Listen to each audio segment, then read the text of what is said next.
कैसे कटे दिन रात कैसे हो तुझसे बात तेरी याद सतावे रे।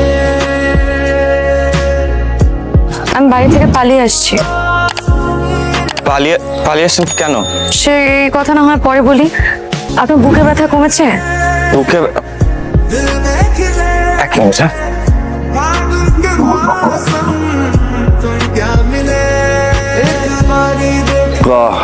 দোস্ত তুই কই?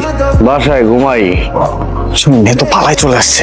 বাহ, মেঘনা চাইতেই বৃষ্টি। তো বিয়ে করে বাসায় নিয়ে যা। সত্যি বলতেছিস? যারা দেখলে তোর ব্যথা ঠিক হয়ে যায়, পুরো ওষুধ কোম্পানিটা পেয়ে গেলি। ভালো না? আমি তো বাসা থেকে রাগ করে বের হয়ে এসেছি। কিচ্ছু হইব না, এই মায়া নিয়ে গেলে বাসার সবাই তোর উপরে খুশি হয়, উল্টা আরো তোরে পুরস্কৃত করবো। আচ্ছা ঠিক আছে।